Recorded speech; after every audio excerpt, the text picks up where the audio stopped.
बंधु 68वां दोहा अयोध्या कांड का। बहुरी बच्च कहे लालू कहे रघुपति रघुबर तात, कबही बुलाए लगाए ही हर सिन रखे गात।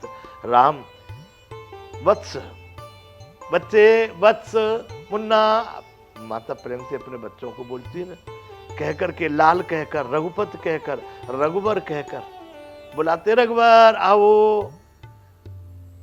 राम कहाँ जा रहे हो। बहुरे बच्च कहे लालू कहे रघुपति रघुबर तात, हे तात कहां जा रहे हो। ऐसे कह करके, रघुबर कह के, वत्स कह के, लाल कह के, रघुपति कह के, कब बुलाऊंगी तुमको। और ऐसे बुला करके फिर अपने हृदय से लगा करके तुम्हारे चेहरे को, तुम्हारे मुख को फिर देखूंगी प्रसन्नता से। ऐसा कब होगा, कब ही बुलाए, कब बुलाऊंगी। हर्षित होकर तुम्हारे अंगों को कैसे देखूंगी। राम तुम जा रहे हो। 68वां दुआ बंधु ये अयोध्या कांड का। लख स्नेह कातर महतारी, बचन आब विकल भई भारी। अब इस सब को देख करके माता प्रेम के मारे इतनी अधीर हो गई कि उनसे वचन नहीं, उनके वचन आब विकल भई भारी, मुंह से उनके कोई शब्द नहीं बन पा रहा है, कोई वचन नहीं निकल रहा है, इतनी व्याकुल हो जा रही है। राम प्रबोध कीन बहु विधि नाना, समो स्नेह न जाए बखाना। राम जी ने माता को बहुत प्रेम के साथ में प्रबोध किया, उनको संतुष्ट किया, समझाया अनेक प्रकार से। उस समय का स्नेह, उस समय के प्रेम का वर्णन नहीं किया जा सकता। कितना प्रेम माता के हृदय में क्या क्या चल रहा होगा। राम तो बंधुओं विषमहु हरस रहित रघुराऊ, वो तो विस्मय और हर्ष से रहित है, लेकिन माता का हृदय तो माता का है, वो कैसे विस्मय हर्ष से रहित हो सकती है। अनेक प्रकार से माता को समझा करके संतुष्ट किया है। कहे हैं माता से, तब जानकी सासु पग लागी, सुनिए माय में परम अभागी। फिर सीता जी अपनी सासू कौशल्या के पैरों में गिरती हैं और उनके पैर स्पर्श करती हैं, चरण स्पर्श करती हैं और कहती हैं, माता मैं बड़ी अभागिनी हूं, इस समय पर मुझे सेवा करनी चाहिए थी आपकी, लेकिन पति उधर, आप इधर कैसे कर पाऊं, इसलिए मेरा दुर्भाग्य है।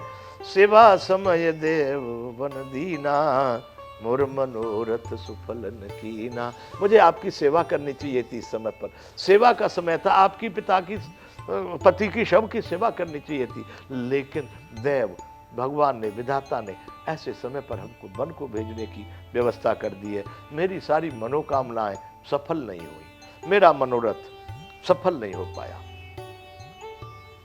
असफल होगी मेरी मनोकामना। तजब छो जन छाड़िए छो, कर्म कठिन कछु दो सुन मोहु। आप क्षोभ का त्याग कर दे, परंतु कृपा न छोड़िएगा। माता दुख को तो त्याग करो, लेकिन मेरे पर कभी ऐसा मत करना, मुझसे रुष्ट मत हो जाना, अपनी कृपा मेरे से मत हटा लेना। तजब क्षोभ, दुख को छोड़ो, पर जन छाड़िए छो, परंतु कृपा को मत छोड़ना। कर्म कठिन कछु दो सुन मोहु, कर्म की गति बड़ी कठिन है, इसलिए माता मुझको भी कुछ दोष नहीं है, कर्म के अधीन सब है। सुन सिय बचन सासु खुलानी, दशा कवन विधि कहूं बखानी। सीता जी की वैसी बातें सुनकर के कौशल्या माता बड़ी व्याकुल होने लगी। गोस्वामी जी लिख रहे हैं कि उनकी उस स्थिति को, दशा को मैं किस प्रकार से बखान करके, वर्णन करके कहूं, कैसे उसका वर्णन हो सकता है। क्यों, वह प्रेम या वह विकलता या व्याकुलता वर्णनीय नहीं है, अवर्णनीय है। 12 भाई लाई उरलीनी, धर धीरज सुख आशीष दीनी।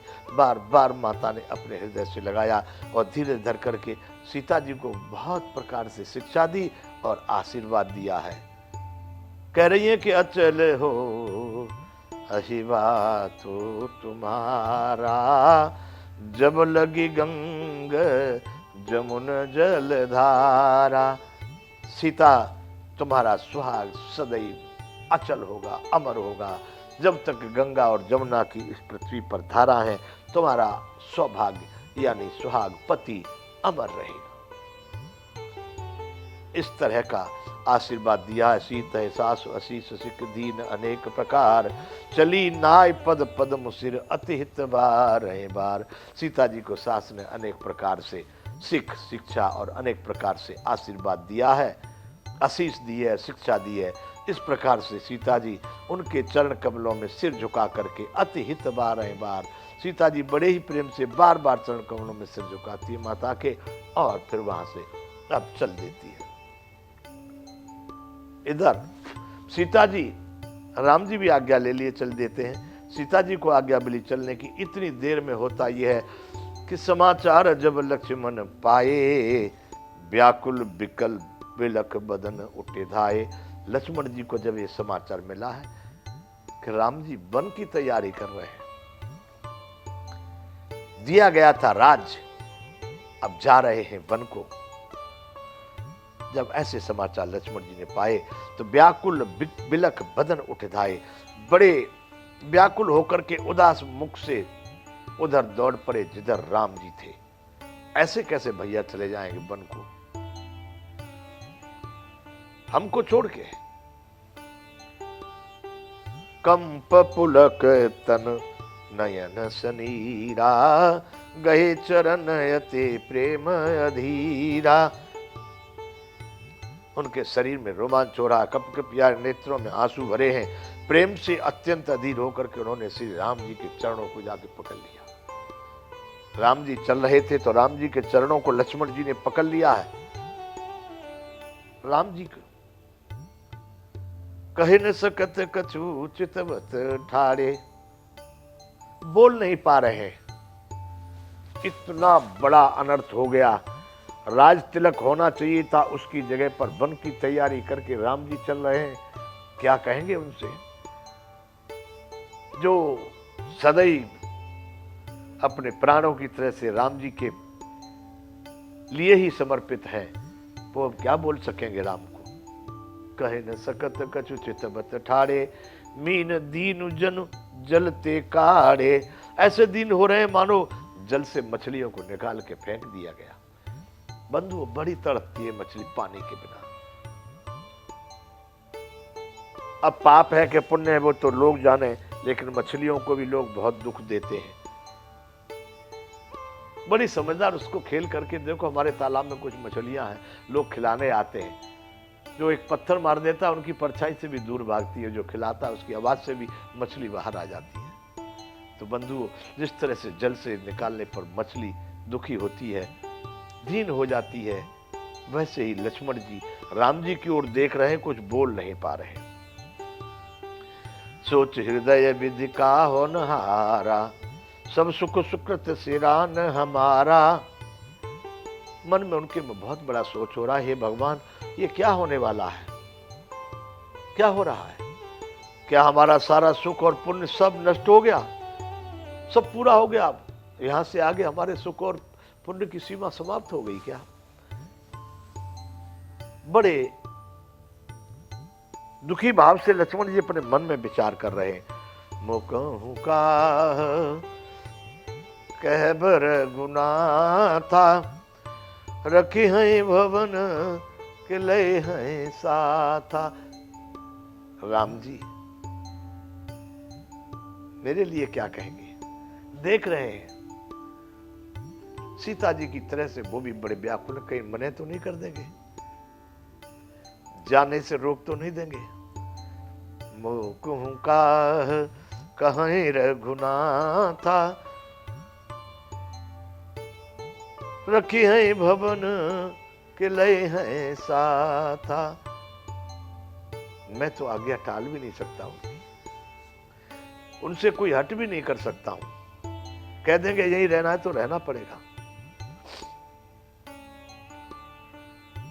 राम जी देख रहे हैं लक्ष्मण जी को एक चित्र की तरह से खड़ा हुआ। राम बिलो की बंधु कर जोरे, देह गेह सब सन तृण तोरे। राम जी ने देखा लक्ष्मण जी को हाथ जोड़ करके सामने खड़े हुए हैं। शरीर तथा घर सभी से नाता तोड़ करके, उनको तो अपने शरीर का भी भान नहीं है कि राम गए तो शरीर रहेगा कि नहीं रहेगा। अपने रहने के निवास से और शरीर से सबसे अलग होकर के लक्ष्मण जी हाथ जोड़ करके मेरे सामने खड़े हैं। राम जी ने ऐसा उनको देखा है